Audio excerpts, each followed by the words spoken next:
ये है टकलों का बफर, जिसमें वेटर तेल परोसता है तो एक टकला बोलता है मेरी शादी होने वाली है इसलिए मुझे ज्यादा तेल देना ताकि मेरी शादी से पहले मेरे बाल उग जाए। तो वेटर उसे बहुत सारा तेल दे देता है। फिर एक टकला बहुत सारे कंघे लेता है तो दूसरा टकला उससे पूछता है कि भाई अपने बाल तो है ही नहीं तो तू ये कंघे क्यों ले रहा है। तो वो टकला अपना पेंट ऊपर करता है और बोलता है कि भाई ऊपर बाल नहीं है तो क्या हुआ नीचे तो है ना। फिर एक वेटर मेहंदी परोसता है तो एक टकला बोलता है कि भाई ये कौन सी मेहंदी है। तो वो वेटर बोलता है ये मेहंदी उस कुत्ते के बालों से बनी है। तो उसके बड़े बालों को देखकर वो टकले बहरा बहरा कर मेहंदी लेते हैं। फिर कुछ टकले शैम्पू के लिए बहराते हैं तो एक टकला सोचता है आखिर क्या है। इधर ऐसा और आकर देखता है तो खुश हो जाता है कि शैम्पू, पर तब तक पूरे शैम्पू ही खत्म हो जाते हैं। तो टकला रोने लगता है तो उसे रोता देख सभी को बुरा लगता है और सब उसे थोड़ा थोड़ा शैम्पू दे देते हैं और वो टकला बहुत खुश हो जाता है। फिर उन टकलों का बफर शुरू होता है। इसमें कोई तेल पीते हैं, कोई मेहंदी खाते हैं तो कोई शैम्पू खाते हैं और कंघी से अपने बालों को भी ऊंचते हैं। फिर वो टकले बफर वालों का धन्यवाद करके जाते हैं। तो एक वेटर उनके लिए स्पेशल में बालों की विग लेकर आता है तो सभी टकले उसे पहन पहन कर फोटो खिंचाते हैं और फिर अपने फोटो को देख देख कर बहुत खुश होते हैं कि मैं कितना अच्छा लग रहा हूँ।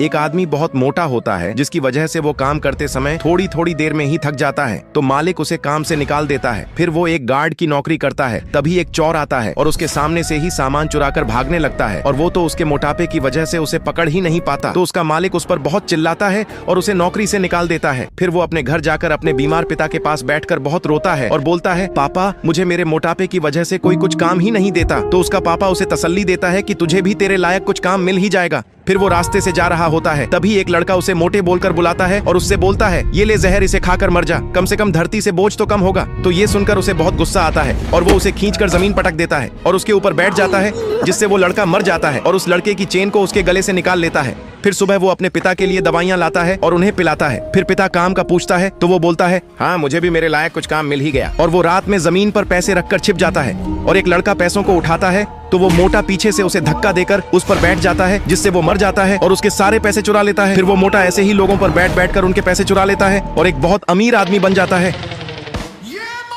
दो भिखारी बहुत परेशान होते हैं कि हमें तो कोई काम नहीं देता। तभी एक अमीर आदमी के हाथों से उसका कुत्ता छूटकर भाग जाता है और एक गाड़ी से टकराने वाला होता है। तभी वो भिखारी आकर उसे बचा लेता है। तो वो अमीर उस भिखारी का शुक्रिया करता है और उससे पूछता है कि तुम काम क्या करते हो। तो वो कुछ नहीं साहब। तो अमीर बोलता है मेरे पास तुम्हारे लिए एक काम है, करोगे। और उसे अपने घर ले जाता है और बोलता है कि तुम्हें इन कुत्ते के बच्चों का बॉडीगार्ड बनना है और वो उससे इस काम के 20,000 रुपए महीने का बोलता है। तो ये सुनकर वो भिखारी बेहोश हो जाता है और डॉक्टर उसे चेक करता है तो उसके दिल में तो छेद होता है, पर फिर भी वो भिखारी उन पिल्लों का बॉडीगार्ड बनने का बोलता है। तो मालिक उसकी बात मान जाता है। फिर वो उन सभी बच्चों को नहलाता है और उन्हें दूध और बिस्किट खिलाता है और फिर उन्हें बाहर घुमाने ले जाता है और उनके साथ बहुत खुश होता है। तभी एक गाड़ी वाले का एक कुत्ते की वजह से एक्सीडेंट हो जाता है। तब वो आदमी उस कुत्ते को मारने के लिए आता है तो बॉडीगार्ड उसे बचा लेता है कि मेरे कुत्तों से हाथ ना लग जाए। तो वो आदमी एक पत्थर उठाकर उस कुत्ते को मारता है तो बॉडीगार्ड उसके सामने आ जाता है और उसको लग जाती है। फिर वो आदमी उसे डंडे से बहुत मारता है कि अब बचा अपने कुत्तों को। और उस भिखारी को तो बहुत ज्यादा चोट लग जाती है तो मालिक उससे खुश होकर उसे 5 लाख का चेक देता है। तभी फोन आता है कि एक कुत्ता घर से भाग गया। तो भिखारी ऐसी हालत में भी उस कुत्ते को ढूंढता है और ढूंढकर मालिक को दे देता है। तो सब उसके इस काम के लिए ताली बजाते। ये दुनिया है मोबाइल के दीवानों की, जिसमें सभी लोग अपने अपने मोबाइल से बहुत प्यार करते हैं और उससे कभी दूर नहीं रह सकते। तभी एक ऑटो अनकंट्रोल होकर एक लड़के से टकरा जाता है जिससे उस लड़के का मोबाइल जमीन पर गिरकर टूट जाता है। तो कुछ लड़के बोलते हैं भाई वहाँ मर्डर हो गया दिन दहाड़े और भागकर देखने आते हैं। तो चौंक जाते हैं क्योंकि वो फोन तो टूट चुका होता है और वो ऑटो वाला उसे नया फोन खरीदने के लिए पैसे देता है। तो एक लड़का बोलता है भाई अब इसका कोई फायदा नहीं है क्योंकि मोबाइल के टूटने की वजह से वो डिप्रेशन में जा चुका है। फिर वो लोग उसके फोन की अर्थी लेकर जा रहे होते हैं तो बाकी लड़के रो रहे होते हैं। फिर एक लड़का उससे बोलता है भाई ये सब भगवान की मर्जी है, चल अब अपने फोन का अंतिम संस्कार कर दे। तो वो लड़का अपने फोन को आग लगाकर उसका अंतिम संस्कार करता है। तभी वो ऑटो वाला उसके लिए एक महंगा फोन लेकर आता है। तो वो लड़का फोन को लेता है और फेंक देता है और अपने फोन की अस्थियां तालाब में बहाता है। तो लोग बोलते हैं कि पहली मोहब्बत हमेशा पहली होती है, उसकी जगह कभी कोई दूसरा नहीं ले सकता।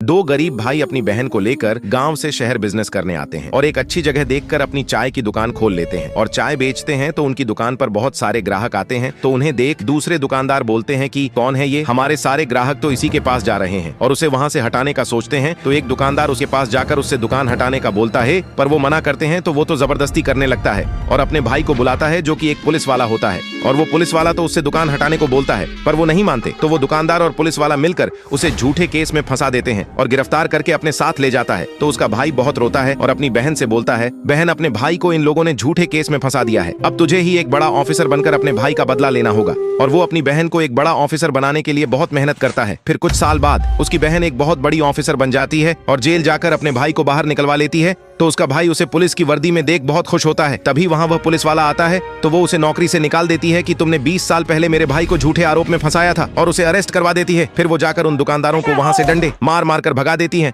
और वहीं पर अपने भाई की एक चाय की दुकान खुलवा देती है और उसका भाई खुशी खुशी चाय बेचता है।